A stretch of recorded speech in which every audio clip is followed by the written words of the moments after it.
Hello and welcome to lecture number 84, Historical Topic 8.1, Contextualizing Period 8.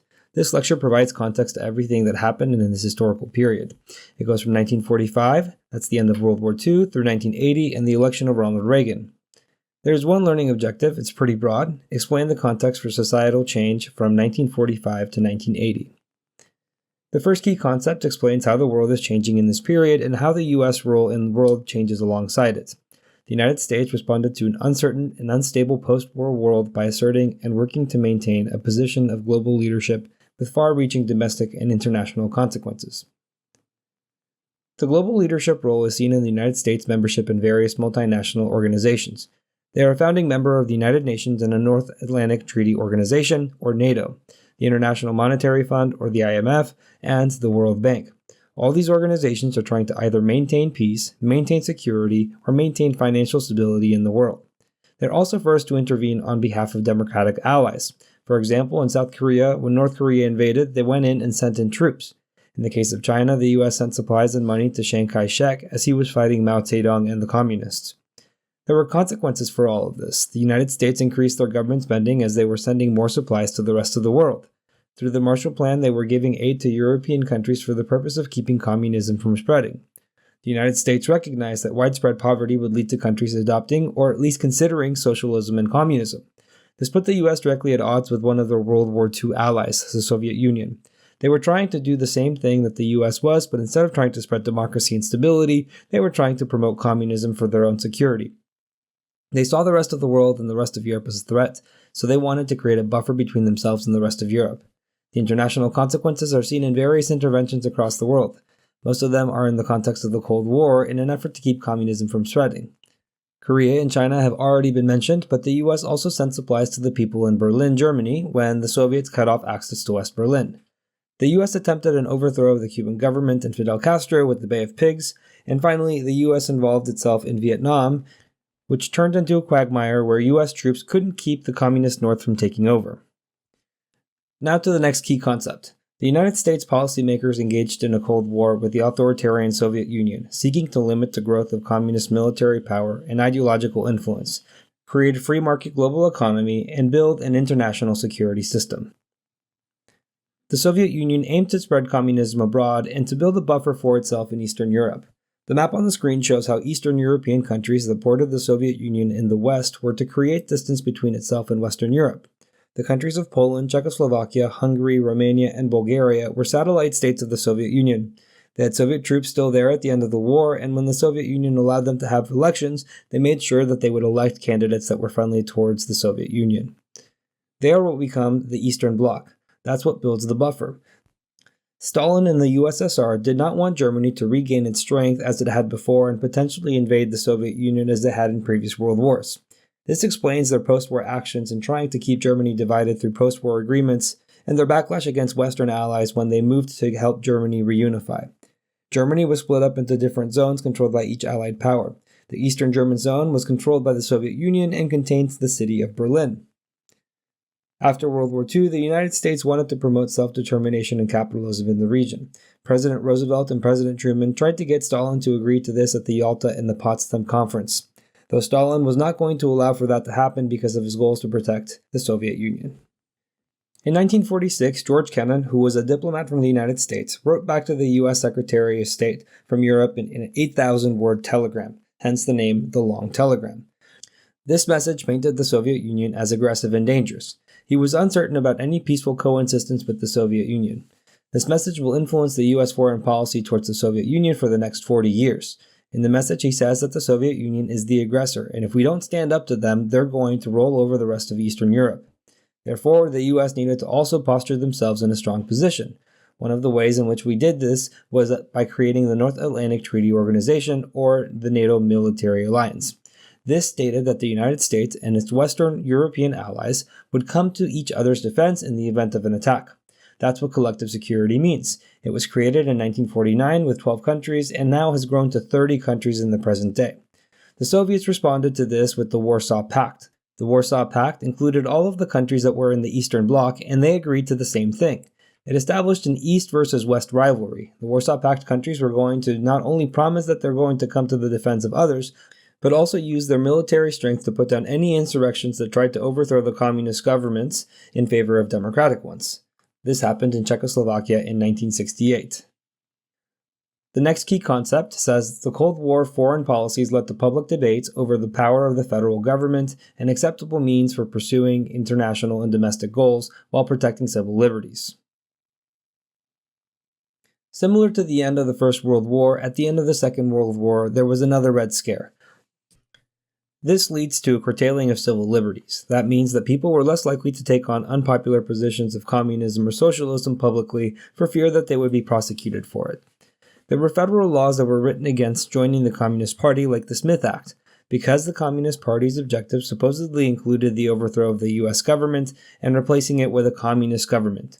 It led to a paranoid climate in the United States. People were looking over their shoulder and thinking that their neighbor might be a communist, or that people on TV might be communist, or that popular writers, novelists, and playwrights of the day were communists.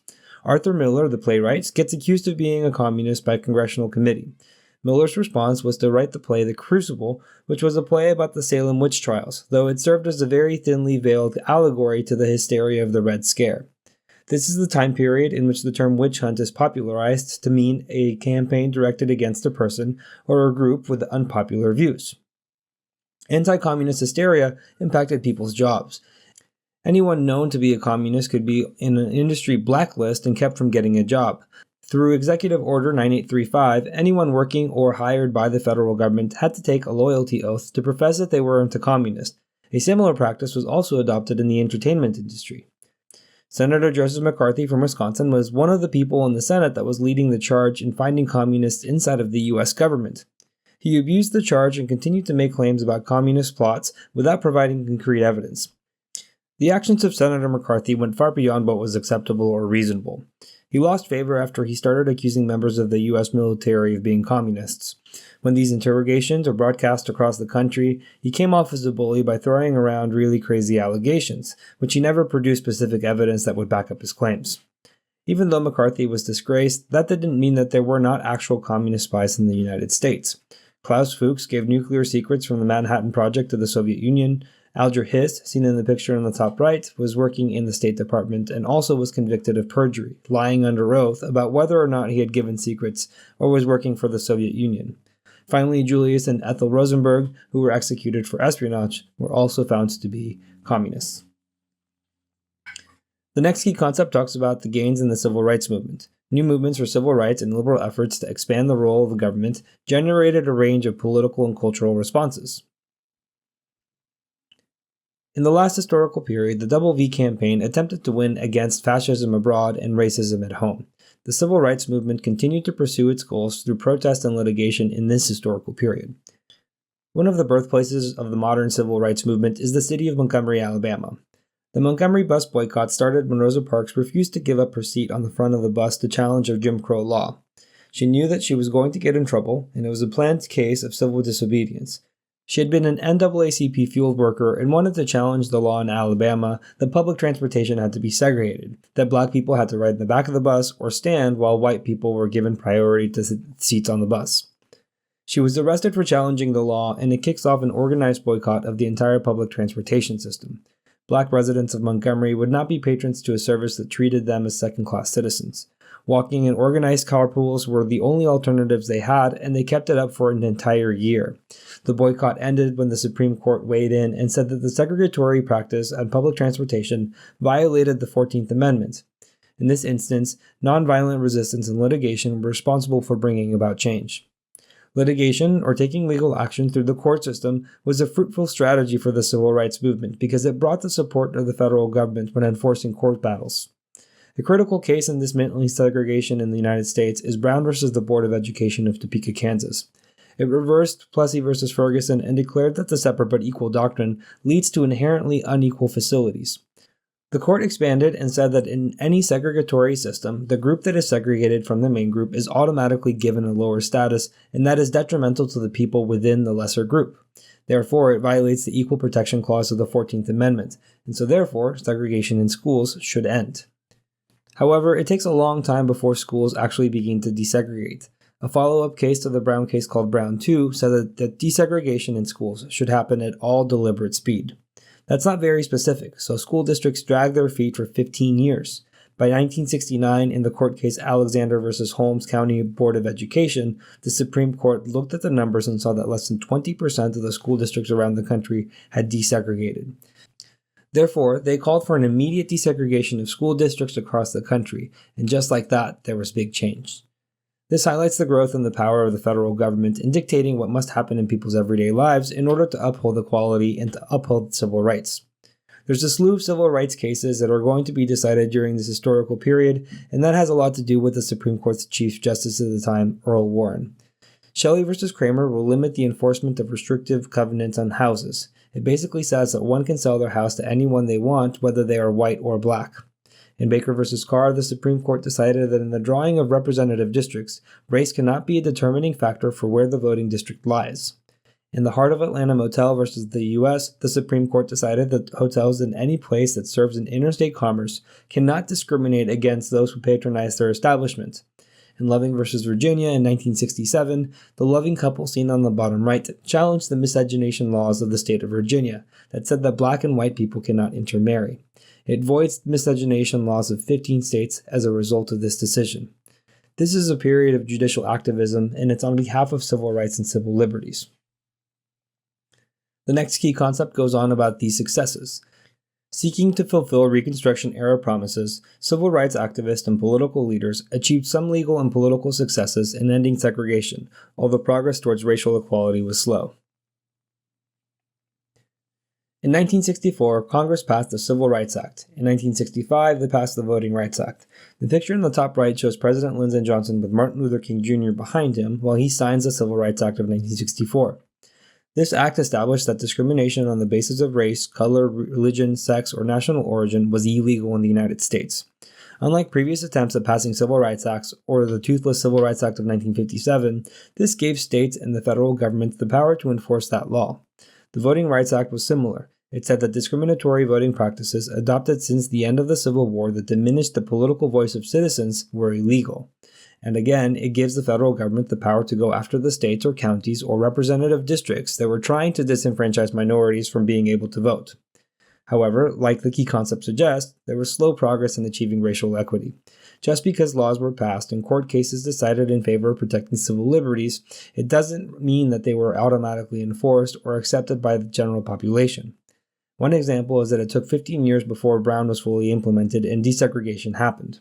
Additionally, by 1974, the Supreme Court had gained a conservative majority, and they started to limit the tools that school districts and states had in desegregating schools. 1974's Milliken v. Bradley keeps districts from busing students across districts to achieve a racial balance in schools proportional to the county or state. President Nixon was able to appoint 4 justices to the bench in his 1.5 terms, and it creates a conservative majority on the court.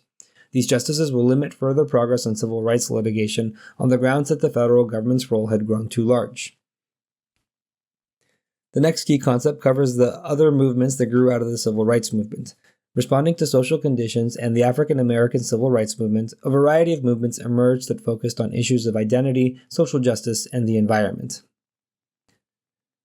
Other minorities or historically marginalized groups see the strategies that the civil rights movements were using and the success that they had, and they start to apply it to their own causes. The gay rights movement started in 1969 after the Stonewall riot. The police in New York City raided gay bars and clubs, enforcing laws that deemed homosexual acts illegal. Often, police would be bribed to look the other way, but in this instance in 1969, police attempted to raid the bar and gay patrons pushed back against the police. It erupted into a movement that promoted equality for gay and lesbian people in the United States. The women's movement in the 1960s was greatly influenced by Betty Friedan after she published The Feminine Mystique. It questioned the domestic role of women in the United States, saying that women should have the opportunity to put the learning and training they get at universities to use it as a professional career. This fought back against the domestic role that many women felt they were relegated to. The American Indian movement was a response to the Indian Relocation Act in 1959. This tried to end the special status that Indian tribes had in the United States and the sovereignty that they held over their territory. American Indians banded together to stop these laws from taking effect. As one of their protests, they occupied Alcatraz Island off the coast of San Francisco where there used to be a prison. They occupied it as a way to protest and to show that the American Indians through U.S. history had been mistreated by the federal government. The United Farm Workers, with the leaders Cesar Chavez and Dolores Huerta, organized as a labor union for agricultural workers. They also expanded into discrimination issues because the majority of agricultural workers were Hispanic or of Latin American descent, and they had experienced discrimination. These two issues, labor exploitation and the discrimination, went hand in hand, and for that reason they dealt with both. The next key concept says, liberalism influenced post-war politics and court decisions, but it came under increasing attack from the left as well as from a resurgent conservative movement. The Supreme Court ruled on the side of civil liberties through the Warren and Burger courts. Earl Warren was the Supreme Court Chief Justice from 1953 to 1969. Warren Burger replaced him from 1969 to 1986. Both were appointed by Republican presidents. Their ideology drove their decisions to put individual liberties above everything else, even if it cleared convictions of those who had committed crimes. In the 1966 Miranda v. Arizona case, the Supreme Court ruled that a coerced confession, or one given without first being informed of one's constitutional rights, is inadmissible in court. In Gideon v. Wainwright, the Supreme Court decided that anyone accused of a crime must be given attorney representation in court if they can't afford one. In Mapp v. Ohio, the Supreme Court stated that evidence used in court must be found through a search warrant. If the police find incriminating evidence in a suspect's home and they didn't have a warrant stating that they were looking for what they eventually found, that evidence is not admissible. In the New York Times v. Sullivan, the freedom of the press is bolstered as the standard for proving libel is raised. Libel is any defamatory printed material that is both false and printed with malicious intent. Tinker v. the Des Moines School District expanded the protections for individuals carrying out a protest. It upheld the rights of students to protest against the Vietnam War as long as it was not disruptive to the school day. Griswold v. Connecticut expanded individual reproductive rights and established that there is a penumbra or shadow of right to privacy within the Bill of Rights. It protected the right of married couples to buy contraceptive devices. That's expanded in the 1973 case Roe v. Wade, which says that the right to get an abortion by a woman is between her and her doctor, and the federal government doesn't have a place in that conversation. Some of these decisions were unpopular because they often sided with people who had been convicted of crimes. The Supreme Court also got the reputation of being too much of an activist court, or getting too involved. But all are alike in that they are on the side of individual liberties. A cultural conservative backlash also grows after Roe v. Wade. The conservative court majority grew as more Republican presidents were elected. From 1968 through 2008, Democrats controlled the White House for just 12 years. Jimmy Carter was elected for a single term in 1976 and didn't have the opportunity to nominate anyone to the bench. Meanwhile, Nixon and Ford before him were able to appoint 5 total justices. The next key concept says post-war economic and demographic changes had far-reaching consequences for American society, politics, and culture. After World War II, the United States entered an economic boom. There was a growth of the suburbs which led to a boom in construction. Levittowns were the first planned communities that laid the pattern to follow for suburbs across the country and boosted the construction industry. It helped America's economy continue to grow even as returning soldiers and veterans from World War II were looking for jobs. There was an increase in high school education and college graduates. The federal government encouraged this too by helping veterans pay for college through the benefits of the GI Bill. The return of these veterans leads to a baby boom. This is a growth in the birth rate from 1945 through about 1975. It's this baby boom generation that grows up in the midst of the civil rights movement, a period of liberalism and activist Supreme Court decisions. As baby boomers came of age, they were active in the civil rights movement and focused on issues of peace and equality. There's also a counterculture that emerges, that is, one that rejects the suburban ideal lifestyle that seems so common in popular television depictions. The counterculture was made up of hippies who had sex, did drugs, and listened to rock and roll. Hippie culture is prominently seen in the Woodstock Music Festival, where people were looking to just go out and have fun and listen to music and talk about peace, and yes, also do drugs like marijuana and LSD. The next key concept continues to build on this economic growth. Rapid economic and social changes in American society fostered a sense of optimism in the post-war years. Post-war prosperity continued through the Eisenhower presidency. There were some tremors in the economy at the end of the 1950s, but nothing major. Definitely nothing like what was experienced during the Great Depression. Partly as the result of the economic expansion that the U.S. underwent, a growing belief re-emerged that government can help achieve new societal feats. This goes beyond the ideology of the New Deal during the Depression and the progressives in the early 20th century. Liberalism in the mid-20th century believed that power and the might of governments could fix some of the issues that had plagued America. President Truman put forth his Fair Deal, building on his predecessor's New Deal. His goal was to make life and living conditions better for all Americans. President Kennedy put forth his New Frontier Policy program, which included investment in scientific research like the space program. It also promised some civil rights legislation as he was running for president in 1960. After Kennedy was assassinated, Lyndon B. Johnson takes up a lot of his agenda in his Great Society programs. They were meant to tackle the issues of poverty and discrimination. From this period, one sign of success of liberalism and the power of government can solve mankind's greatest problem was the successful moon landing in 1969. It was something that President Kennedy had promised early on in his presidency when he made a speech at Rice University. He said, "We choose to go to the moon, not because it is easy, but because it is ours." He had promised that the U.S. would reach the moon's surface by the end of the decade. By 1970, there's a twist of fortune due to international events. Weakness in the economy in the form of growing unemployment and rising inflation happened as a result of the OPEC oil embargo of 1973. It created an economic situation that's called stagflation. That means that there's a little economic growth, so it's stagnant, and at the same time, there's also inflation. That means that the money is worth less and prices increase for everyday goods. The problem with stagflation is that the solution to solve high unemployment makes inflation worse, and the way to solve inflation makes unemployment worse. Finally, the last key concept. New demographic and social developments, along with anxieties over the Cold War, changed U.S. culture and led to significant political and moral debates that sharply divided the nation. The dangers and fears over nuclear war were still very present. The United States and Soviet Union get dangerously close to launching nuclear weapons against each other in the Cuban Missile Crisis.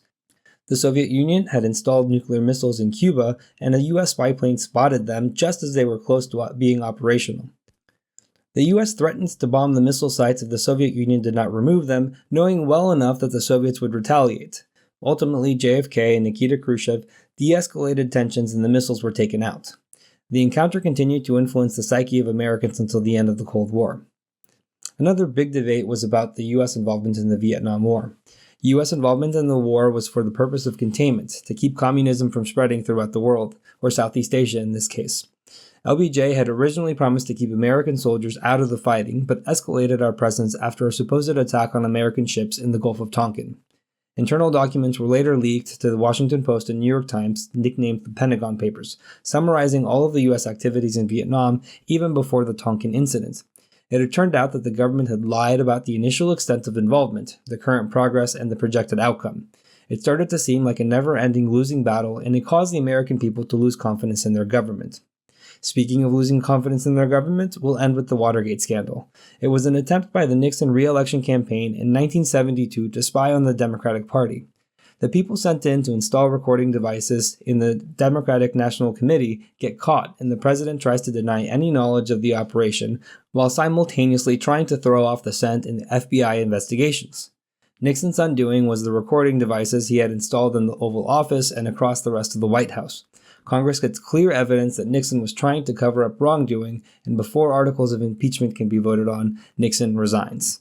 When his vice president, Gerald Ford, took office, he gave Nixon a full pardon of any potential crimes, which make the American people lose even more confidence in their government. Finally, here's the recap. The United States became a global leader in the Cold War against the Soviet Union. The U.S. objective of the Cold War was to limit the influence of communism around the world. The Civil Rights Movement made significant gains, inspiring other historically disadvantaged groups. The Supreme Court was active in ensuring civil liberties, and opposition from critics of the government ensued. Post-war economic growth and the baby boomers impacted American culture. And finally, the post-war optimism will give way to disillusion over the Vietnam War and the Watergate scandal. Thank you for watching. If you would like to watch the next lecture, you can click the video link on the screen. And if you're looking for more practice to help you on the AP exam, you can visit apushslides.com. I wish you the very best in all of your studying and look forward to seeing you back in the next lecture.